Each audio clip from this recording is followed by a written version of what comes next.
Hello everyone, आज हम इस वीडियो में जाम मिलिया इस्लामिया के सीयूईटी के थ्रू एडमिशन प्रोसेस, साथ ही इस बार का expected cut off selective courses के बारे में और जो आपके कॉमन सा डाउट्स है इस वीडियो में फाइनली ऑलमोस्ट एंड पे आने की कोशिश करेंगे।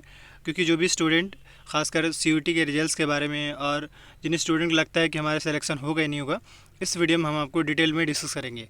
इसके लिए तो सबसे पहले मैं आपको यही बार बार कहना चाहूँगा, जामे का official website that is jmicuE.in Google पे जाकर सर्च कर लेना है और इसके वेबसाइट पर आ जाएंगे। जैसे जब इसके वेबसाइट पर आएंगे तो देखिए इस तरीके का आइकन आएगा जो मुझे दिख रहा है। इसके बाद आपको स्क्रॉल करते हुए नीचे आना है। पहली बात ये कि यहाँ पे 2-3 स्टूडेंट है, हालांकि मैंने कल के वीडियो में बताया था फॉर्म्स को लेकर। तो फॉर्म्स में दो ही चीज़ें, इधर या तो फॉर्म आएंगे या नहीं आएंगे। लेकिन अगर नहीं आएंगे तो उससे पहले एक काम जरूर होगा, और आएंगे तो भी एक काम जरूर होगा। वो ये होगा कि सीयूईटी के फॉर्म आने से पहले एक नोटिस आएगा और उस नोटिस में बेसिकली मेंशन आएगा कि एटलीस्ट 10 से 15 या 50 स्टूडेंट ऐसे होंगे जो इनकरेक्ट डिटेल अगर फिल किए होंगे तो उनको दोबारा से मौका दिया जाएगा। और ऑब्वियसली नोटिस आता ही है, मतलब बेसिक प्रोसीजर है कि नोटिस आएगा, कुछ बच्चों का नाम रहेगा जिन्होंने सीयूईटी का एप्लीकेशन गलत डालेंगे, फिर उन बच्चों को दोबारा से मेल करने को कहा जाएगा एंड उसके बाद फिर फाइनली सीयूईटी का रिजल्ट आएगा। तो आप ये मान कर चले कि अगर उस हिसाब से देखें तो कुछ भी नहीं तो इन सबको कंप्लीट होने में या सीयूईटी के रिजल्ट आने में एटलीस्ट आपके 15 डेज़ लग सकते हैं। ये मैं आपको एक्सपेक्टेड बता रहा हूँ। खैर, अगर रिजल्ट आएगा तो आपको इसी एडमिशन रिजल्ट्स वाला सेक्शन पे जाकर कोर्स सेलेक्ट करके चेक कर सकते हैं। बाकी ये है कि अगर फॉर्म्स आते हैं तो आपको इस लिंक के थ्रू फॉर्म अप्लाई करना होगा, बट फिलहाल तो आपके फॉर्म आया ही नहीं है। हाँ, फॉर्म अर्लियर ऑलरेडी जामे निकाल चुके हैं, इसलिए मैं भी। चलिए अब हम बात करते हैं जामे के सीयूईटी के एडमिशन प्रोसेस से पहले थोड़ा प्रोसेस बात कर लेते हैं और उसके बाद फिर कट ऑफ के बारे में बात कर ले। कट ऑफ पे जाने से पहले मैं आपको जामे का जो प्रोस्पेक्टस है, जैसे कि अगर आप प्रोस्पेक्टस जामे को ओपन करेंगे तो पेज नंबर 114 में या पीडीएफ का पेज होता है 114 में जाकर चेक कर सकते हैं। ये वो कोर्स है जो जामे का सीयूईटी में जा चुके हैं, सीयूईटी में गए हैं, जो 15 कोर्स है। अब इन कोर्सेज का हम थोड़ा एडमिशन प्रोसेस के बारे में बात करते हैं, उसके बाद आपको कट ऑफ के बारे में बात करेंगे, उसके बाद आपके फाइनल सॉल्यूशन होगा ऑलमोस्ट। हालांकि मैंने कई वीडियो बनाए लेकिन अब आपके डाउट्स के हिसाब से वीडियो बन रहा है। पहली बात तो ये है कि जो स्टूडेंट सीयूईटी के फॉर्म अप्लाई किए, सीयूईटी का टेस्ट दिए हैं, उनके पास एक एप्लीकेशन नंबर और रोल नंबर दोनों होगा। अब उसके बाद उन स्टूडेंट को करना ये था, जब जामे ने ऑलरेडी पहले ही फॉर्म निकाले थे और उसमें कहा था कि जो भी स्टूडेंट सीयूईटी के थ्रू एडमिशन लेना चाहते हैं उनको सीयूईटी के फॉर्म फिल करने के साथ साथ जामे का भी फॉर्म फिल करना होगा, ऐसे ही जैसे भी दिल्ली यूनिवर्सिटी का फॉर्म फिल किया। लेकिन जामे ने काफ़ी पहले फॉर्म निकाला था।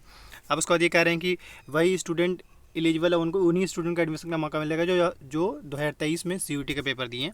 बस यही, और ज़्यादा कुछ नहीं है। मतलब सिंपल सी बात है, उन्हीं स्टूडेंट को एडमिशन मिलेगा जामे में जो सीयूईटी के साथ साथ जामिया का फॉर्म भी अप्लाई किए हों, तभी उनको मौका मिले। जामिया का फॉर्म मतलब जामिया के वेबसाइट पर जाकर एप्लीकेशन फॉर्म फिल किए उनको ही मौका मिलेगा। चलिए इतना तो समझाएंगे। मतलब प्रोसेस क्या है, सिंपल सी बात है, सीयूईटी का एंट्रेंस, जामिया का फॉर्म, एंड देन रिजल्ट्स आएंगे मेरिट के बेस पे, एंड देन आपको सिलेक्शन मिलेगा। रिजल्ट्स आने के बाद वही फिर डॉक्यूमेंट लेकर पहुँचिए।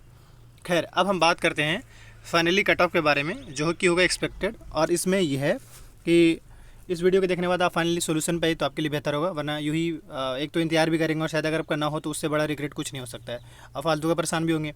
तो मैं आपको एक एक्सपेक्टेड कट ऑफ, और आप ऑलरेडी बाकी स्टूडेंट जो कमेंट बार बार कर रहे हैं कि हमारे इतने मार्क्स हैं, तो कुछ ना कुछ तो उनका वेटेज है ही। ऑलरेडी आपके रिजल्ट्स आ ही चुके हैं, पता ही आपको। चलिए अब एक एक करके हम कोर्सेज वाइज के हिसाब से आपको कट ऑफ बताते हैं। देखिए फिलहाल अगर हम तर्कीस की बात करें तो आपको पता ही है कि जनरल टेस्ट का तर्कीस का बहुत ज़्यादा भी डिमांड नहीं है जामे में, लेकिन हाँ फिर भी है, इसमें भी प्लेसमेंट काफ़ी मतलब अच्छे होते हैं, बहुत ज़्यादा भी अच्छे, लेकिन हाँ प्लेसमेंट इसमें होते हैं। इसका कुछ भी नहीं तो ये मानकर चले कि 180 से लेकर के 230 के आसपास में इसके कट ऑफ जा सकते हैं जामे में, जिनको भी तर्कीस में लेना है।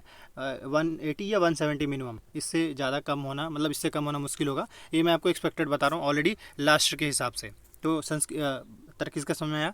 वही अगर संस्कृत की बात करें तो इसका कुछ भी नहीं, तो हालांकि ज़्यादा डिमांडेबल कोर्स नहीं है, पर हाँ फिर भी जो बच्चों ने अप्लाई किया होगा उनका एटलीस्ट 150 से लेकर के 200 के बीच में इनके कट ऑफ जा सकते हैं संस्कृत का।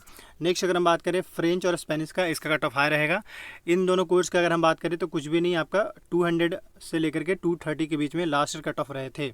200 से 230 या 240 के आसपास इस रेंज में कट ऑफ रहेंगे इन लैंग्वेज कोर्स का। अब वही आते हैं, अच्छा ये बात रखें कि जो मैंने चारों कोर्स बताया था ये जनरल टेस्ट का मार्क्स कंसिडर कि उसके बेस पे होंगे। अब आते हैं बियॉन्ड सिस्टम में, तो बियॉन्ड सिस्टम में कुछ भी नहीं तो आपका कट ऑफ 180 से लेकर के 200 के बीच में रहेंगे। 180, 190, 185 या 175 मिनिमम, या 170, मुझे जहाँ तक लगता है मिनिमम 170 जा सकता है, वरना इससे ज़्यादा ही रहेगा, हो सकता है 190 भी रहे, 180 भी रहे, क्योंकि इसमें काफ़ी सारे स्टूडेंट ने अप्लाई किया और सबके हिस्ट्री डोमेन का था, तो उस हिसाब से आराम से हो जाएगा। वही अगर हिंदी में अगर हम बात करें तो कुछ भी नहीं तो 150 मिनिमम मानकर चलिए। उर्दू में भी 120 से 170 के बीच में, यानी कि रेंज में बता रहा हूँ कि 120 या 130 मिनिमम जा सकते हैं। वही अगर कोरियन की बात करें और पर्शियन की बात करें तो कोरियन में ज़्यादा जाएगा। वही कोरियन में अगर कुछ भी नहीं तो मान कर चलो 180 से 220 के बीच में कोरियन, क्योंकि कोरियन का जामे में ज़्यादा डिमांड है, मतलब ज़्यादा इसमें बच्चे अप्लाई करते हैं फॉर्म। पर्शियन की अगर हम बात करें तो इसका सिंपल सी बात है 100 या 150 से लेकर के 220 के बीच में कट ऑफ रह सकते हैं पर्शियन का। नेक्स्ट अगर हम बात करें, हालांकि ये देखिए मैं जो भी बता रहा हूँ इसमें 5-10 मार्क्स का कम बेसी भी हो सकता है।